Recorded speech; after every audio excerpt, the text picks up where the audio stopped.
Under this fractional reserve scheme, we inevitably become debt slaves to a ruling class of financial elite, not because they are better or smarter than anyone else, but because they have rigged the system to benefit themselves at the expense of most people on the planet. Catherine Austin Fitts is an expert on this issue. She was an Assistant Secretary of Housing and Urban Development under President George Bush Sr., and then an advisor to the Clinton administration. Let's set up a game of Monopoly, and you want to buy Park Place. What I can continually do is just print money, give myself more money, lower the value of your money by printing more. No matter how hardworking you are or how successful you are, I can always end up buying you for free. So how come if you or I make up money, it's called counterfeiting, but if the banks do it, it's increasing the money supply? How did the banks get this power? This is Jekyll Island, where in 1910, representatives from the Rockefellers, Rothschilds, Morgans, and other private bankers gathered secretly to draft the legislation that would create the Federal Reserve. Ed Griffin literally wrote the book on what happened at Jekyll Island. Central banks are banking cartels which have gone into partnership with the respective governments in the countries where they operate. And they've been given monopolistic power over the creation of the nation's money supply. That's what the politicians handed to them as a gift, you might say, for the partnership. Now, in return, what did the bankers do for the politicians? They promised to create money out of nothing, now that they've got this legal power to do it anytime the government needs it. And since 2008, we've witnessed the greatest fake money printing run in recorded history. This financial sleight of hand disguises the costs, hides who's to blame, and leaves us as debt slaves working to pay off the bill. I found it revealing that in the same year the Federal Reserve was founded, 1913, the Internal Revenue Service was also established. An income tax was then instigated so you and I would have to pay the politicians' debt plus interest to the bankers. The problem is we have a privately owned central bank system in the United States disguised as a government-owned system. Now, if you look in the telephone book here in the Washington, D.C. area, you look up for Federal Reserve in the blue government pages, it's not there. It's in the white pages right next to Federal Express. It's a privately owned central bank. What is the proper relationship, what should be the proper relationship between a chairman of the Fed and a president of the United States? Well, first of all, the Federal Reserve is an independent agency, and that means basically that there is no other agency of government which can overrule actions that we take. There is no other agency of government which can overrule actions that we take. We have a private bank that prints money on behalf of the Treasury. The Federal Reserve prints money on a debt-based system which creates scarcity.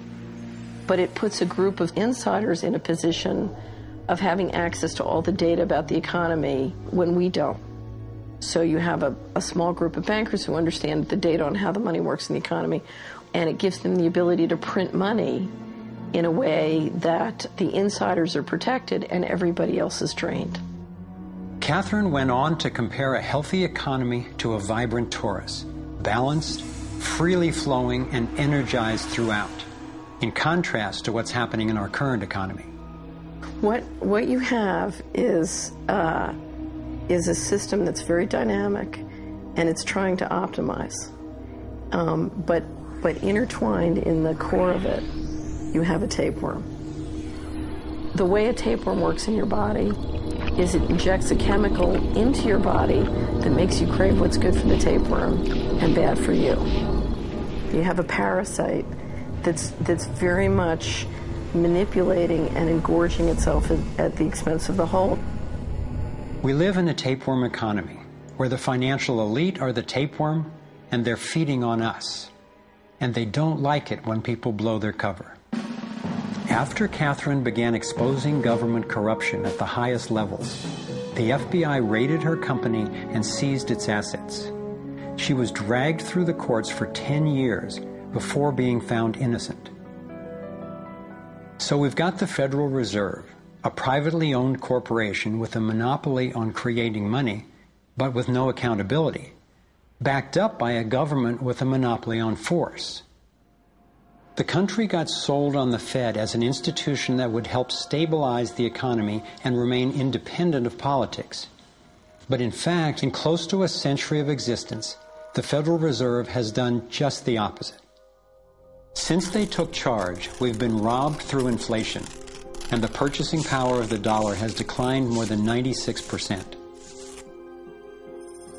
And the wealth gap makes it clear most of the money is going to a very few.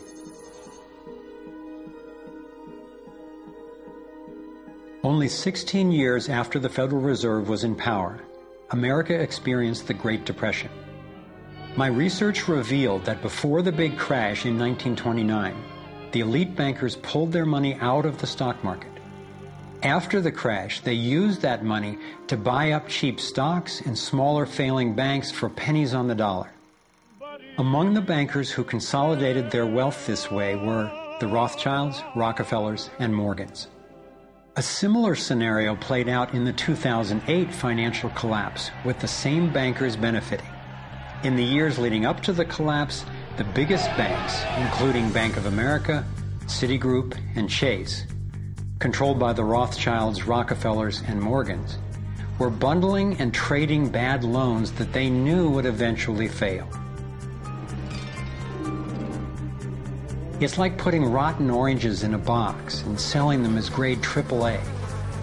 The bundlers of the debt knew it was only a matter of time before someone would open that box and see that the content was worthless, since they were the ones who packed the boxes in the first place. When the rotten oranges, what we hear about as unsound loans, derivatives, and credit default swaps, were finally discovered, everyone was impacted. People lost their homes, their jobs, their businesses, and their retirements.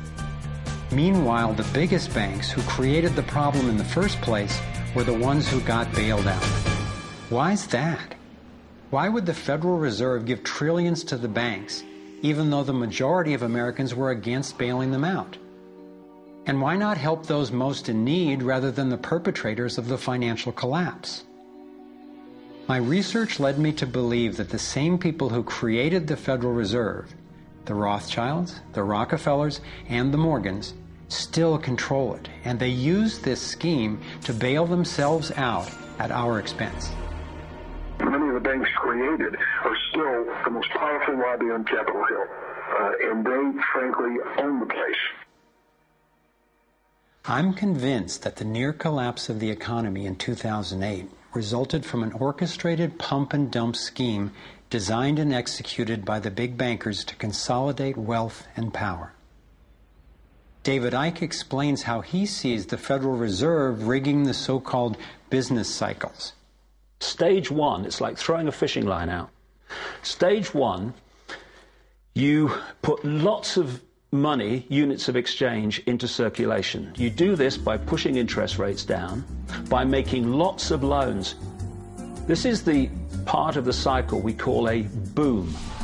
Because there's lots of units of exchange in circulation, there's lots of money changing hands. That generates lots of economic activity. That generates jobs. And as more and more money is spent, there's more demand. So companies take out more loans of fresh air money to increase their production. People get confident in their everyday lives. Hey, you know, I work for this company. They've got lots of orders. It's really going great. My job's safe. I tell you what, we can have a bigger house. Then they start to change it. What they do is they pull the fishing line in. They push interest rates up. Now, fewer people, are taking out loans, and they make the criteria for having a loan from the bank stronger anyway. And also, now, as interest rates have gone up, a larger part of people's income is going to pay back the extra interest and not being circulated in buying things. Suddenly, there's nothing like as much money in circulation, and therefore, fewer things are being bought. companies start to go down in terms of their profits, they start to shed jobs, and they start to go out of business. People lose their jobs, they can't pay the mortgage anymore of the big house they took out in the good times.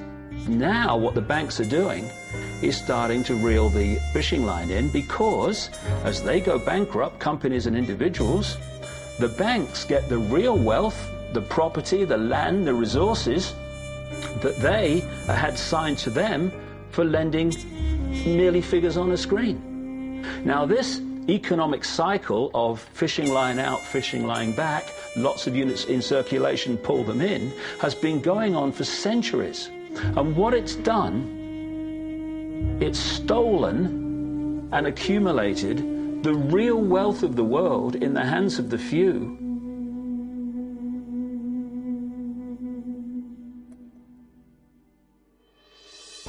At the international level, central bankers use the World Bank and the International Monetary Fund to make more money while exploiting the resources of countries they lend to, bankrupting them in the process. The central bank of central banks is the Rothschild-created Bank for International Settlements. The elite are positioning themselves to control access to virtually everything we need to survive. No matter where you go in the world, the money is controlled by the banking system. They decide if people eat or if they don't eat. Who's a billionaire and who lives on less than $1 a day?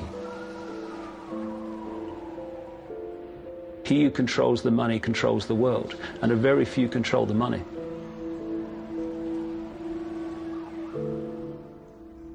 At this point, my view of the world had been turned upside down. I was struggling with the realization that the failure and suffering of so many is actually success and fulfillment for a few. The elite central bankers who fooled the world into letting them create money. They already have vast fortunes, so what is their end game? What is their ultimate agenda?